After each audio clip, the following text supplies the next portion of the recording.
Welcome to అమ్మకుట్టి vlogs. అందరూ ఎలా ఉన్నారు? బాగున్నారా? నేను కూడా బాగానే ఉన్నాం. ఈరోజు టైం వచ్చేసి 9:30 అవుతుంది.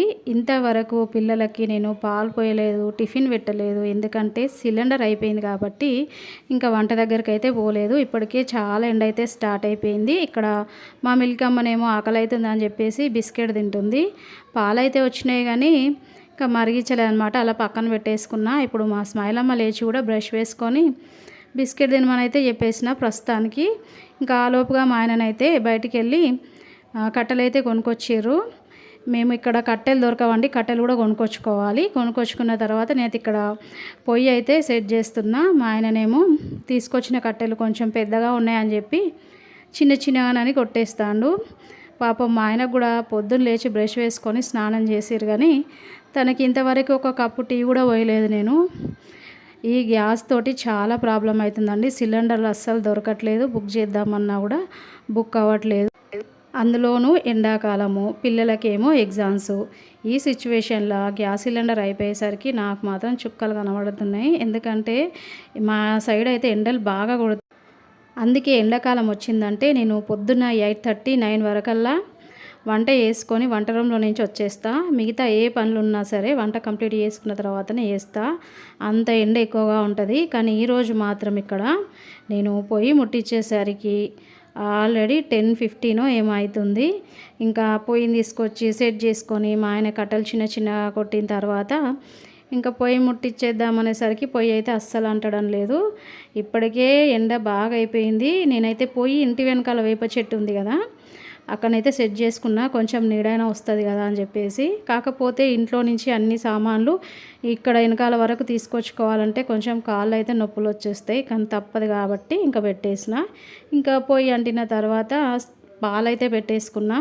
ఇంకా మా ఆయనకి టైం అవుతుందని తనైతే వెళ్ళిపోయిండు. ఇంత చేసి ఏం లాభం అండి, పాలు పొయ్యి పైన పెట్టిన తర్వాత చాలా లేట్ అయిపోయింది కాబట్టి ఈ ఎండలకి పాలు మొత్తం విరిగిపోయినాయి. ఇంకా చేసేది ఏం లేక ఈ పాలైతే మొత్తం వడబోసేసిన. అసలు నాకు ఇంతకుముందు మా ఆయన ఉన్నప్పుడు నిన్నటి పాలు ఫ్రిడ్జ్లో ఉండేనని గుర్తుకు లేదండి. పాపం గుర్తుండుంటే మాత్రం తనకి టీ పోసి ఇచ్చేదాన్ని. ఇంకా సడన్గా గుర్తొచ్చేసరికి నిన్నటి పాలు పెట్టి వేడి చేసిన. ఇంకా పాలైతే బాగానే ఉన్నాయి. 2 పిల్లల వరకు అయితే సరిపోయినాయి. పిల్లలకైతే పాలు పోసేసిన.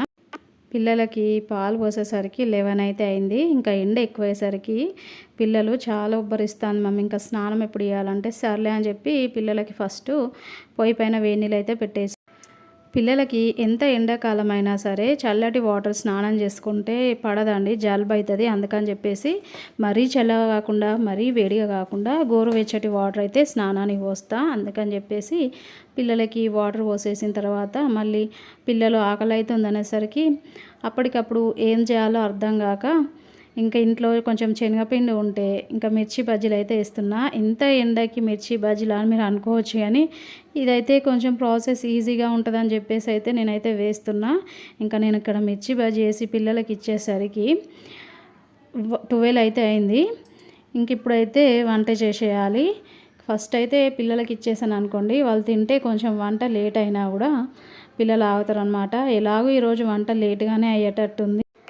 ఒకసారి మా మిల్కీ ఎక్స్ప్రెషన్ చూడండి. ఇంత వేడి ఎండల మా మమ్మీ ఇంత వేడిగా మిర్చి బజ్జీలు వేసేసిందని ఎట్లా చూస్తుందో. పాపం వేడిగా ఉన్నాయేమో, చల్లారిన తర్వాత తింటా అని చెప్తే సర్లే పక్కన పెట్టేయండి అని చెప్పేసిన. ఇంకా ఈరోజేమో లంచ్లోకి టమాటా రసం అయితే చేసిన నేను. ఎందుకంటే టమాటా రసం అయితే 2 పూటలు సరిపోతుంది. ఆల్రెడీ నేను వంట చేసేసరికి 1:30 అయిపోయింది. మళ్ళీ సాయంత్రం కట్టెల పొయ్యి పైన వంట చేయాలంటే చాలా కష్టము. స్టవ్ పైన అయితేనేమో ఎంతైనా చేసుకోవచ్చు, అందులోనూ ఎండ బాగా ఉంది. ఇక్కడ టమాటా రసం అయితే అయిపోయింది. మరీ వీడియో తీస్తే లెంత్ ఎక్కువ అయిపోతుంది అని చెప్పి అయితే రసం ప్రిపేర్ చేసేటప్పుడు తీయలేదు. ఇప్పుడు ఈ టమాటా రసాన్ని పక్కన పెట్టుకున్న తర్వాత ముందుగా మా మామయ్య కోసం నేనైతే స్టవ్ పైన అన్నం పెట్టేసి, అంటే మీరు అనుకోవచ్చు 2 సార్లు ఉండడం ఎందుకు అని. అయితే మా మామయ్య కొంచెం అన్నం డైజెషన్ కావట్లేదంట, కొంచెం అన్నం గట్టిగా కాకుండా మెత్తగా ఉండమన్నారని చెప్పేసి ఇంకా తన కోసం అయితే కొన్ని బియ్యం ఫస్ట్ పెట్టేసి అన్నం వండిన తర్వాత మళ్ళీ మా కోసము బియ్యం కడిగేసి అయితే పొయ్యి పైన పెట్టేసిన. ఇది పిల్లలకు మా ఆయన కోసము. ఆల్రెడీ నేను అన్నం వండేసరికి మధ్యాహ్నం 1:20 అవుతుందండి. నాకైతే ఎండకి మొత్తం ఒళ్ళంతా మంట వచ్చేసి చికాకు వచ్చేస్తుంది. ఇంకా తప్పదు కాబట్టి అన్నం వండయ్యేంత వరకు ఓపిక పట్టేసుకొని అన్నం అయిన తర్వాత ఇప్పుడు అన్నం తీసుకొని ఇంట్లోకి వెళ్ళిపోయిన తర్వాత ఫ్రెష్ అప్ అయిపోయి అన్నం తినేసేయాలి. మేము తినే అంత లోపుగా మా ఆయన కూడా వచ్చేస్తారు కావచ్చు. ఇక్కడ మీతో మాట్లాడుతూ అన్నం అయితే అయిపోయింది. ఇప్పుడు ఇంట్లోకి తీసుకెళ్ళిన తర్వాత పిల్లలకు పెట్టేసి నేను కూడా తింటా. ముందుగా పిల్లలకైతే అన్నం పెట్టేసిన. ఇప్పటికే టైం టూ మచ్ లేట్ అయిపోయింది. చెప్పాలంటే 2:20 అవుతుందన్నమాట. మరి ఇంత లేట్గా పెట్టేసరికి నాకైతే ఫుల్ ఆకలేసింది. ఇంకా పిల్లలకి అన్నం పెట్టి వాళ్ళు కొంచెం తింటుంటే నేను మధ్యలో జాయిన్ అయిపోయినా. ఇంకా స్నానం చేసి వచ్చినా కానీ ఆ పొయ్యి దగ్గర వేడి దగ్గర ఉండాలని ఫ్రెష్ అప్ అవ్వలేదన్నమాట.